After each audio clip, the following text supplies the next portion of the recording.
ओम जयंती मंगला काली भद्रकाली कपालिनी दुर्गा क्षमा शिवा धात्री स्वाहा स्वधा नमस्तुते।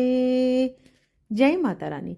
नमस्कार दोस्तों, आप समस्त श्रोतागण का आपके YouTube चैनल जीवन अमृत पर हार्दिक अभिनंदन है।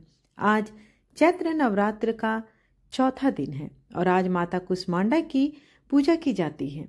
आज के दिन आप रसपान करेंगे दुर्गा सप्तशती पाठ का 5वां, 6ठा, 7वां और 8वां अध्याय।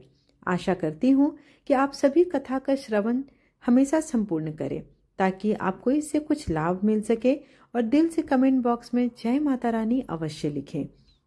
5वां अध्याय। इस अध्याय में देवताओं द्वारा देवी की स्तुति, चंडमुंड के मुख से अंबिका के रूप की प्रशंसा सुनकर शुंभ का उनके पास दूत भेजना और दूत का निराश लौटना। महर्षि मेधा ने कहा, पूर्व काल में शुंभ निशुंभ नामक असुरों ने अपने बल के मध्य से इंद्र का त्रिलोकी का राज्य और यज्ञों के भाग छीन लिए और वह दोनों इसी प्रकार सूर्य, चंद्रमा, धर्मराज और वरुण के अधिकार भी छीनकर स्वयं ही उनका उपयोग करने लगे। वायु और अग्नि का कार्य भी वही करने लगे। इसके पश्चात उन्होंने जिन देवताओं का राज्य छीना था उनको अपने अपने स्थान से निकाल दिया। इस तरह से अधिकार छीने हुए दैत्यों तथा दैत्यों द्वारा निकाले हुए देवता अपराजिता देवी का स्मरण करने लगे कि देवी ने हमको वर दिया था कि मैं तुम्हारी संपूर्ण विपत्तियों को नष्ट करके रक्षा करूंगी। ऐसा विचार कर सब देवता हिमालय पर गए और भगवती विष्णु माया की स्तुति करने लगे। देवताओं ने कहा, देवी को नमस्कार है, शिव को नमस्कार है, प्रकृति और भद्रा को नमस्कार है। हम लोग रौद्र, नित्या और गौरी को नमस्कार करते हैं। ज्योत्स्नामयी, चंद्र रूपणी व सुख रूपा देवी को निरंतर नमस्कार है। शरणागतों का कल्याण करने वाली वृद्धि और सिद्धि रूपा देवी को हम बार बार नमस्कार करते हैं। और नैऋत्य रीति राजाओं की लक्ष्मी तथा सर्वाणी को नमस्कार है। दुर्गा को दुर्ग स्थलों को पार करने वाली दुर्ग पार को सारा सर्व कारिणी ख्याति कृष्ण और धूम्र देवी को सदैव नमस्कार है। अत्यंत सौम्य तथा अत्यंत रौद्र रूपा को हम नमस्कार करते हैं। उन्हें हमारा बारंबार नमस्कार है। जगत की आधारभूत कृति देवी को बार बार नमस्कार है। जिस देवी को प्राणी मात्र विष्णु माया कहते हैं उसको नमस्कार है, उसको नमस्कार है, उसको नमस्कार है। जो देवी संपूर्ण प्राणियों में चेतना कहलाती है उसको नमस्कार है, उसको नमस्कार है, उसको नमस्कार है। जो देवी संपूर्ण प्राणियों में बुद्धि रूप से स्थित है उसको नमस्कार है, उसको नमस्कार है, उसको नमस्कार है। देवी सब प्राणियों में निद्रा रूप से विराजमान है उसको नमस्कार है, उसको नमस्कार है, उसको नमस्कार है। जो देवी संपूर्ण प्राणियों में क्षुधा रूप से विराजमान है उसको नमस्कार है, उसको नमस्कार है, उसको नमस्कार है। जो देवी संपूर्ण प्राणियों में छाया रूप से स्थित है उसको नमस्कार है, उसको नमस्कार है, उसको नमस्कार है। जो देवी सब प्राणियों में शक्ति रूप से स्थित है उसको नमस्कार है, उसको नमस्कार है, उसको नमस्कार है। जो देवी संपूर्ण प्राणियों में तृष्णा रूप से स्थित है उसको नमस्कार है, उसको नमस्कार है, उसको नमस्कार है। जो देवी सब प्राणियों में शांति रूप से स्थित है उसको नमस्कार है, उसको नमस्कार है, उसको नमस्कार है। जो देवी सब प्राणियों में जाति रूप से स्थित है उसको नमस्कार है, उसको नमस्कार है, उसको नमस्कार है। जो देवी सब प्राणियों में लज्जा रूप से स्थित है उसको नमस्कार है, उसको नमस्कार है, उसको नमस्कार है। जो देवी संपूर्ण प्राणियों में श्रद्धा रूप से स्थित है उसको नमस्कार है, उसको नमस्कार है, उसको नमस्कार है। जो देवी संपूर्ण प्राणियों में कांति रूप से स्थित है, जो देवी सब प्राणियों में लक्ष्मी रूप से स्थित है उसको नमस्कार है, उसको नमस्कार है, उसको नमस्कार है। जो देवी संपूर्ण प्राणियों में वृद्धि रूप से स्थित है उसको नमस्कार है, उसको नमस्कार है, उसको नमस्कार है। जो देवी सब प्राणियों में स्मृति रूप से विराजमान है उसको नमस्कार है, उसको नमस्कार है, उसको नमस्कार है। जो देवी सब प्राणियों में दया रूप से स्थित है, वह उनको नमस्कार है, उसको नमस्कार है, उसको नमस्कार है। जो देवी सब प्राणियों में तुष्टि रूप से स्थित है, उनको नमस्कार है, उसको नमस्कार है, उसको नमस्कार है। जो देवी संपूर्ण प्राणियों में मातृ रूप से स्थित है, उसको नमस्कार है, उसको नमस्कार है, उसको नमस्कार है। जो देवी संपूर्ण प्राणियों में भ्रांति रूप से स्थित है, उसको नमस्कार है, उसको नमस्कार है, उसको नमस्कार है। जो देवी संपूर्ण चैतन्य रूप से संपूर्ण संसार में व्याप्त है, उसे नमस्कार है, उसको नमस्कार है, उसको नमस्कार है। पूर्व काल में देवताओं ने अपने अभिष्ट फल पाने के लिए जिसकी स्तुति की है और देवराज इंद्र ने बहुत दिनों तक जिसका सेवन किया है, वह कल्याण की साधना भूता ईश्वरी हमारा कल्याण और मंगल करे तथा सारी विपत्तियों को नष्ट कर डाले। असुरों के सताए हुए हम संपूर्ण देवता उस परमेश्वरी को इस समय नमस्कार करते हैं तथा जो भक्ति पूर्वक स्मरण किए जाने पर तुरंत ही सब विपत्तियों को नष्ट कर देती हैं, वह जगदम्बा इस समय भी हमारा मंगल करके हमारी समस्त विपत्तियों को दूर करे। महर्षि मेधा ने कहा, हे राजन, इस प्रकार जब देवता स्तुति कर रहे थे तो सभी उसी समय पार्वती देवी गंगा में स्नान करने के लिए आई।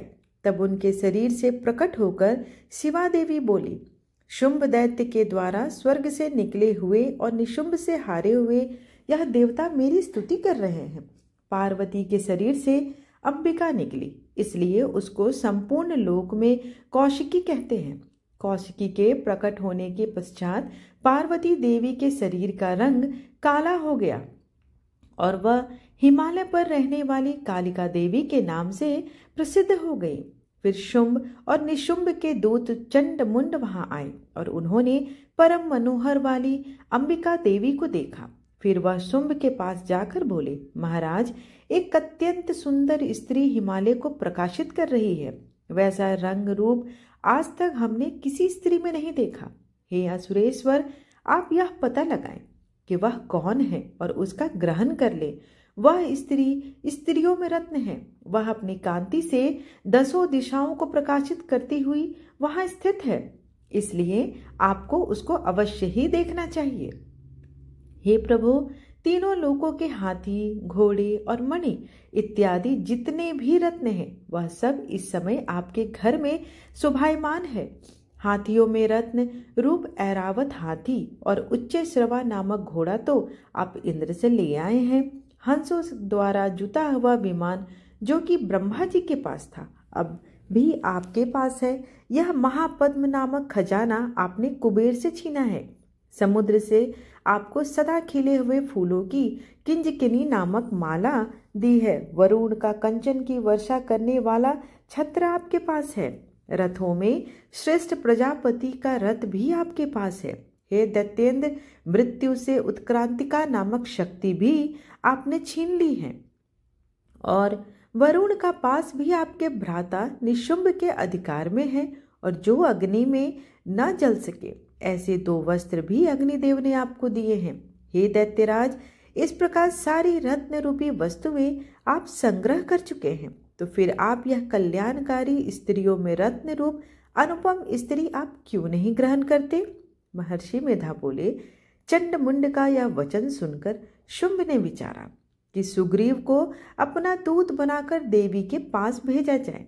प्रथम उसको सब कुछ समझा दिया और कहा कि वहां जाकर तुम उसको अच्छी तरह से समझाना और ऐसा उपाय करना जिससे वह प्रसन्न चित्त होकर तुरंत मेरे पास आ जाए। भली प्रकार से समझा कर कहना। दूत सुग्रीव पर्वत के उस रमणीय भाग में पहुंचा जहां देवी रहती है। दूत ने कहा, हे देवी, दैत्यों का राजा शुंभ जो इस समय तीनों लोकों का स्वामी है, मैं उसका दूत हूँ और यहाँ आपके पास आया हूँ। संपूर्ण देवता उसकी आज्ञा एक स्वर में मानते हैं। अब जो कुछ उसने कहला भेजा है वह आप सुनो। उसने कहा है, इस समय संपूर्ण त्रिलोकी मेरे वश में है और संपूर्ण यज्ञों के भाग को पृथक पृथक मैं ही लेता हूँ और तीनों लोकों में जितने श्रेष्ठ रत्न हैं वह सब मेरे पास है। देवराज इंद्र का वाहन ऐरावत मेरे पास है जो मैंने छीन लिया है। उच्चैःश्रवा नामक घोड़ा जो क्षीर सागर मंथन करने से प्रकट हुआ, उसे देवताओं ने मुझे समर्पित किया है। इनके अतिरिक्त और जो भी रत्न भूषण पदार्थ देवताओं के पास थे, वह सब मेरे पास हैं। हे देवी, मैं तुम्हें संसार की स्त्रियों में रत्न मानता हूँ, क्योंकि रत्नों का उपभोग करने वाला एकमात्र मैं ही हूँ। हे चंचल कटाक्षों वाली सुंदरी, अब यह मैं तुझ पर छोड़ता हूँ कि तू मेरे या मेरे भाई पराक्रमी निशुंभ की सेवा में आ जाए। यदि तू मुझे वरेगी तो तुझे अतुल महान ऐश्वर्य की प्राप्ति होगी। अतः तुम अपनी बुद्धि से यह विचार कर मेरे पास चली आओ। महर्षि मेधा ने कहा। दूत के ऐसा कहने पर संपूर्ण जगत का कल्याण करने वाली भगवती दुर्गा मन ही मन मुस्कुराई और इस प्रकार से कहा। देवी ने कहा, हे दूत, तुम जो कुछ कह रहे हो वह सत्य है, इसमें किंचित मात्र भी झूठ नहीं। शुंभ इस समय तीनों लोकों का स्वामी है और निशुंभ भी उसी की तरह पराक्रमी है, किंतु इसके संबंध में मैंने जो प्रतिज्ञा कर चुकी हूँ उसे मैं कैसे झूठला सकती हूँ।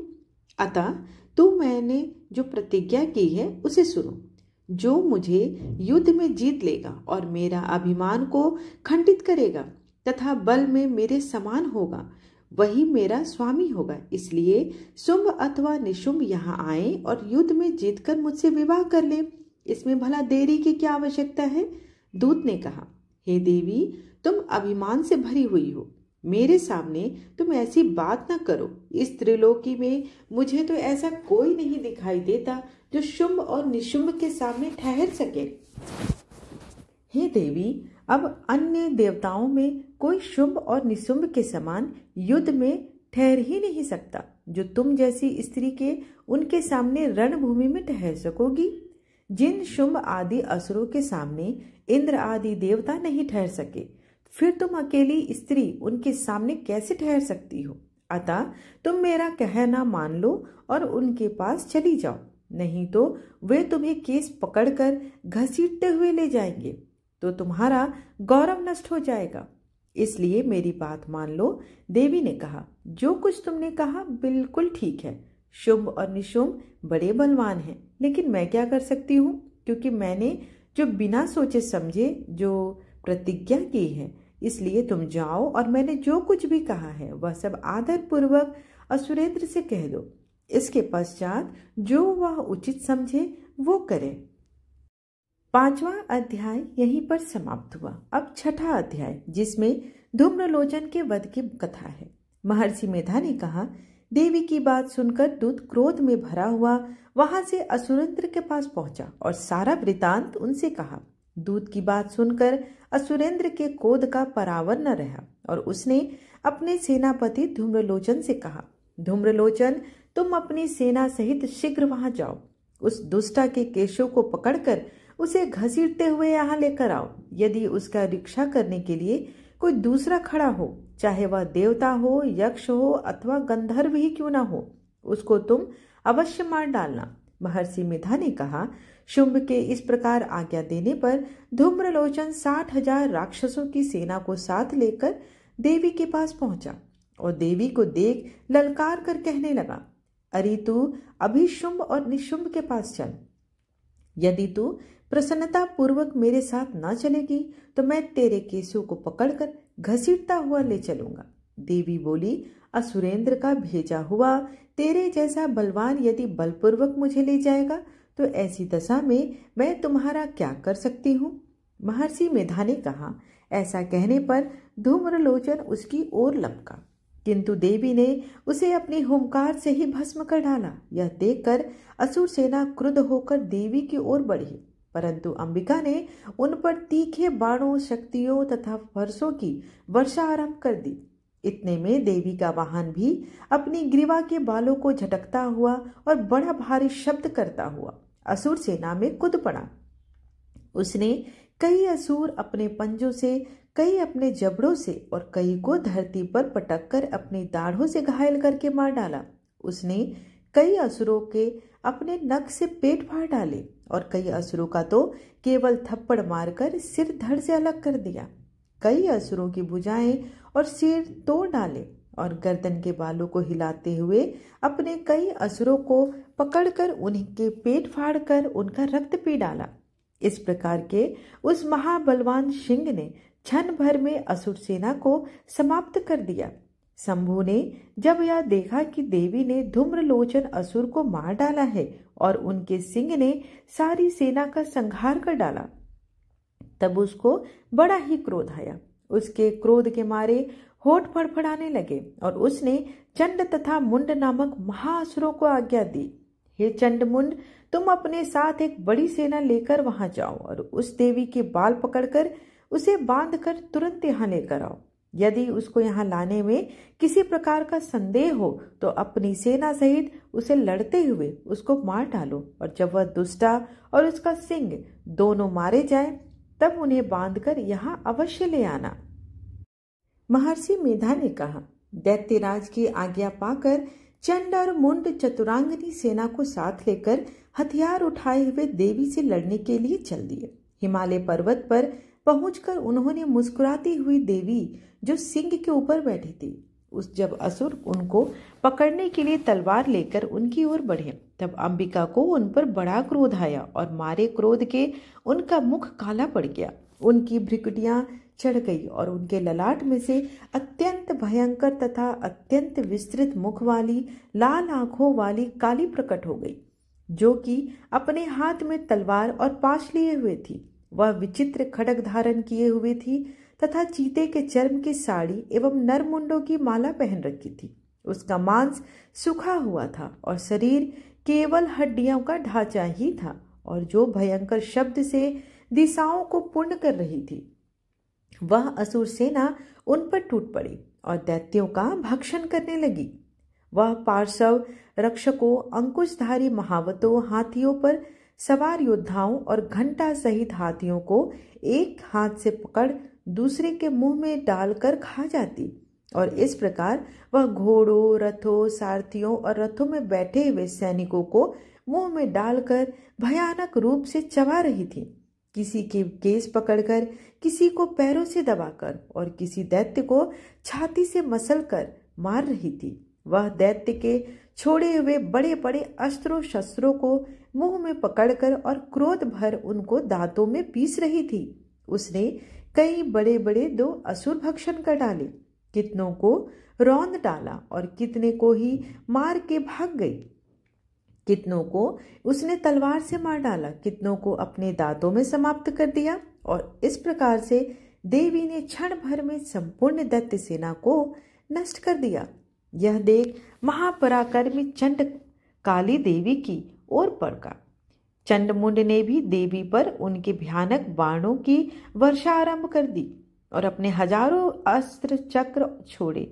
उस समय वह चमकते हुए बाण और चक्र देवी के मुख में प्रविष्ट हुए इस प्रकार देख रहे थे जैसे मानो बहुत से सूर्य मेघों की घटा में प्रविष्ट हो रहे हों। इसके पश्चात भयंकर शब्द के साथ काली ने अत्यंत जोश में भरकर विकट अट्टहास किया। उसका भयंकर मुख देखा नहीं जा सकता था। उसके मुख से श्वेत दांतों की पंक्ति चमक रही थी। फिर उसने तलवार हाथ में लेकर हुम शब्द कर चंड के ऊपर आक्रमण किया और उसके केस पकड़कर उसका सिर काटकर अलग कर दिया। चंड को मरा हुआ देखकर चंड मुंड देवी की ओर लपका, परंतु देवी ने क्रोध भरे हुए उसे भी अपने तलवार से यमलोक पहुंचा दिया। चंड और मुंड को मरा हुआ देखकर उसकी बाकी बची हुई सेना वहां से भाग गई। इसके पश्चात काली चंड और मुंड के कटे हुए सिरों को लेकर चंडिका के पास गई और चंड और मुंड को मरा हुआ देखकर माता अट्टहास करते हुए कहा, हे देवी, चंड और मुंड 2 महादैत्यों को मारकर तुम्हें भेंट कर दिया है। अब शुंभ और निशुंभ का तुमको स्वयं वध करना है। महर्षि मेधा ने कहा, वहां लाए हुए चंड और मुंड के सिरों को देखकर कल्याणमयी चंडी ने काली से मधुर वाणी में कहा, हे देवी, तुम चूंकि चंड और मुंड को मेरे पास लेकर आई हो, अतः संसार में चामुंडा के नाम से तुम्हारी ख्याति होगी। इस प्रकार दुर्गा सप्तशती पाठ का 6ठा और 7वां अध्याय यही संपूर्ण हुआ। अब 8वां अध्याय। इसके अंतर्गत रक्त बीज वध की कथा समाहित है। महर्षि मेधा ने कहा, चंड और मुंड नामक असुरों के मारे जाने से और बहुत सी सेना के नष्ट हो जाने से असुरों के राजा प्रतापी शुंभ ने क्रोध युक्त होकर अपनी संपूर्ण सेना को युद्ध के लिए तैयार होने की आज्ञा दे दी। उसने कहा, अब उदायुध नामक 86 असुर सेनापति अपनी सेनाओं के साथ युद्ध करने के लिए जाएंगे और कंबु नामक 84 सेनापति भी युद्ध के लिए जाएं और कोटि वीर्य नामक 50 सेनापति और धौम्रकुल नाम के 100 सेनापति प्रस्थान करें। कालक, दोहार्द, मौर्य और कालकेय यह दैत्य भी मेरी आज्ञा से सजकर युद्ध के लिए कूच करे। भयानक शासन करने वाला असुरों का स्वामी शुंभ इस प्रकार आज्ञा देकर बहुत बड़ी सेना के साथ युद्ध के लिए चला। उसकी सेना को अपनी ओर आता देखकर चंडिका ने अपनी धनुष की टंकार से पृथ्वी और आकाश के बीच का भाग ही गुंजा दिया। हे राजन, इसके पश्चात देवी ने सिंह ने दहाड़ना आरंभ कर दिया। अंबिका के घंटे के शब्दों ने उस ध्वनि को और भी भयानक कर दिया। धनुष की टंकार, शेर की दहाड़ और घंटे के शब्द से पृथ्वी और आकाश के बीच का भाग गूंज उठा और इसके बाद ही देवी ने अपने मुख और भी भयानक बना लिया। ऐसे भयंकर शब्द को सुनकर राक्षसी सेना ने देवी तथा सिंहों को चारों ओर से घेर लिया। हे राजन, उस समय दैत्यों के नाश के लिए और देवताओं के हित के लिए ब्रह्मा, शिव, कार्तिकेय, विष्णु तथा इंद्र आदि देवों की शक्तियां जो अत्यंत पराक्रम और बल से संपन्न थी, उनके शरीर से निकलकर उसी रूप में चंडिका देवी के पास गईं। जिस देवता का जैसा रूप था वैसे आभूषण, वैसा वाहन, वैसा ही रूप, आभूषण और वाहन लेकर उन देवताओं की शक्तियां दैत्यों से युद्ध करने आई। हंस युक्त विमान में बैठकर और रुद्राक्ष की माला तथा कमंडलू धारण करके ब्रह्मा जी की शक्ति आई। वृषभ पर सवार होकर, हाथ में त्रिशूल लेकर, महानाग का कंकड़ पहनकर और चंद्र रेखा से भूषित होकर भगवान शंकर की शक्ति माहेश्वरी आई और मोर पर आरूढ़ होकर हाथ में शक्ति लिए दैत्यों से युद्ध करने के लिए कार्तिकेय जी की शक्ति उन्हीं का रूप धारण करके आई। भगवान विष्णु की शक्ति गरुड़ पर सवार होकर शंख, चक्र, गदा, धनुष तथा खड्ग हाथ में लिए हुए आई। श्री हरि की शक्ति वाराही वाराह का शरीर धारण करके आई और नृसिंह के समान शरीर धारण करके उनकी शक्ति नरसिंही भी आई। उसकी गर्दन के झटकों से आकाश के तारे टूट पड़ते थे और इसी प्रकार देवराज इंद्र की शक्ति इंद्रिय भी ऐरावत के ऊपर सवार होकर आई। पश्चात इन देव शक्तियों से घिरे हुए भगवान शंकर ने चंडिका से कहा, मेरी प्रसन्नता के लिए तुम शीघ्र ही इन असुरों को मारो। इसके पश्चात देवी के शरीर में से अत्यंत उग्र रूप वाली सैकड़ों गीदड़ियों के समान आवाज करने वाली चंडिका शक्ति प्रकट हुई। उस अपराजिता देवी ने धूमिल जटा वाले भगवान शंकर जी से कहा, हे प्रभु, आप मेरी ओर से दूत बनकर शिव और निशुंभ के पास जाइए और उन अत्यंत गर्विले दैत्यों से कहिए तथा उनके अतिरिक्त और भी जो दैत्य हैं वहां युद्ध के लिए उपस्थित हो, उनमें से कहिए, जो तुम्हें अपने जीवित रहने की इच्छा हो तो त्रिलोकी का राज्य इंद्र को दे दो। देवताओं को उनका यज्ञ भाग मिलना आरंभ हो जाए और तुम पाताल लोक लौट जाओ। किंतु यदि बल के गर्व से तुम्हारी लड़ने की इच्छा हो तो फिर आ जाओ, तुम्हारे मान से मेरी योगिनियां तृप्त होंगी। चूंकि उस देवी ने भगवान शंकर को दूत के कार्य में नियुक्त किया था, इसलिए वह संसार में शिवदूती के नाम से विख्यात हुई। भगवान शंकर ने देवी का संदेश पाकर उन दैत्यों के क्रोध का कोई आर पार ही न रहा। वह जिस स्थान पर देवी विराजमान थी वहां पहुंचे और जाने के साथ ही उन पर बाणों और शक्तियों की वर्षा करने लगे। देवी ने उनके फेंके हुए बाणों, शक्तियों, त्रिशूल और फरसों को अपने बाणों से काट डाला और काली देवी उस देवी के साथ आगे खड़ी होकर शत्रुओं की त्रिशूल से विदीर्ण कर डाला और खटवांग से कुचलने लगी। ब्राह्मणी जिस तरफ दौड़ती थी उसी तरफ अपने कमंडलू का जल छिड़ककर दैत्यों के वीर व बल को नष्ट कर देती थी। और इसी प्रकार माहेश्वरी त्रिशूल से, वैष्णवी चक्र से और अत्यंत कोप वाली कौमारी शक्ति द्वारा असुरों को मार रही थी। और ऐन्द्रिय के बाजू के प्रहार से सैकड़ों दैत्य रक्त की नदियां बहाते हुए पृथ्वी पर सो गए। वाराही ने कितने ही राक्षसों को अपनी थुतुन से मारकर मृत्यु घाट के उतार दिया। दाढ़ों के अग्रभाग से कितने ही राक्षसों की छाती को चीर डाला और चक्र की चोट से कितनों को ही विदीर्ण करके धरती पर डाल दिया। बड़े बड़े राक्षसों को नारसिंही अपने नखों से विदीर्ण करके भक्षण कर रही थी और सिंहनाद से चारों दिशाओं को गुंजाती हुई रणभूमि में विचर रही थी। शिवदूती के प्रचंड अट्टहास से कितने ही दैत्य भयभीत होकर पृथ्वी पर गिर पड़े और उनके गिरते ही वह उनको भक्षण कर गई। इस तरह क्रोध से भरे हुए मातृगणों द्वारा नाना प्रकार के उपायों से बड़े बड़े असुरों को मरते हुए देखकर राक्षसी सेना भाग खड़ी हुई और उनको इस प्रकार भागता देखकर रक्तबीज नामक महापराक्रमी राक्षस क्रोध में भरकर युद्ध के लिए आया। उसके शरीर से रक्त की बूंदें पृथ्वी पर जैसे ही गिरती थी तुरंत वैसे ही शरीर वाला हो जाता और भी बलवान दैत्य पृथ्वी पर उत्पन्न हो जाते थे। रक्त बीज गदा हाथ में लेकर ऐन्द्रिय के साथ युद्ध करने लगा। जब ऐन्द्र शक्ति ने अपने वज्र से उसको मारा तो घायल होने के कारण उसके शरीर से बहुत सा रक्त बहने लगा। उसकी प्रत्येक बूंद से उनके समान ही बलवान तथा महापराक्रमी अनेकों दैत्य भयंकर रूप से प्रकट हो गए। वह सबके सब दैत्य बीज के समान ही बलवान तेज वाले थे। वह भी भयंकर अस्त्र शस्त्र लेकर देवियों के साथ लड़ने लगे। जब ऐन्द्रिय के वज्र प्रहार से उसके मस्तक पर चोट लगी और रक्त बहने लगा तो उसमें से हजारों ही पुरुष उत्पन्न हो गए। वैष्णवी ने चक्र से और ऐन्द्रिय ने गदा से रक्तबीज को चोट पहुंचाई और वैष्णवी के चक्र से घायल होने पर उसके शरीर से जो रक्त बहा उससे हजारों महाअसुर उत्पन्न हो गए। उनके द्वारा यह जगत व्याप्त हो गया। कौमारी ने शक्ति से, वाराही ने खड्ग से और माहेश्वरी ने त्रिशूल से उसको घायल किया। इस प्रकार क्रोध में भरकर उस महादैत्य ने सब मातृ शक्तियों पर पृथक पृथक गदा से प्रहार किया और माताओं ने शक्ति तथा शूल इत्यादि से उसको बार बार घायल किया।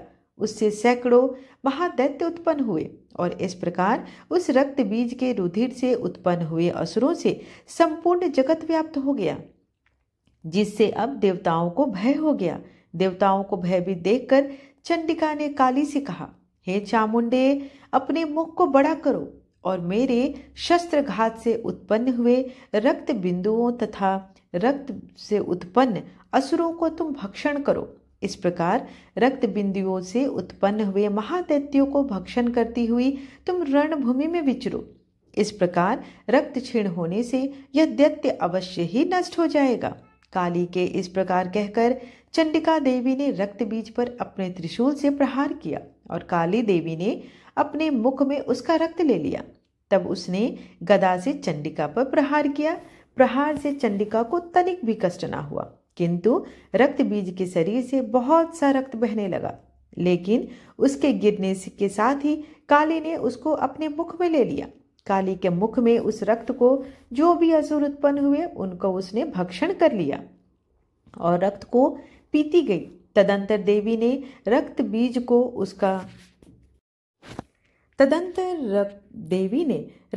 को उसके ही खून काली ने पिया था। चंडिका ने उस दैत्य को वज्र, बाण, खड्ग तथा रिष्टि इत्यादि से मार डाला। हे राजन, अनेक प्रकार के शस्त्रों से मारा हुआ और खून से वंचित वह महादैत्य रक्त बीज पृथ्वी पर गिर पड़ा। हे राजन, उसके गिरने से देवता अत्यंत प्रसन्न हुए और माताएं उन असुरों का रक्त पीने के पश्चात उद्यत होकर नृत्य करने लगी। इस प्रकार दुर्गा सप्तशती पाठ का 8वां अध्याय यहीं पर समाप्त हुआ।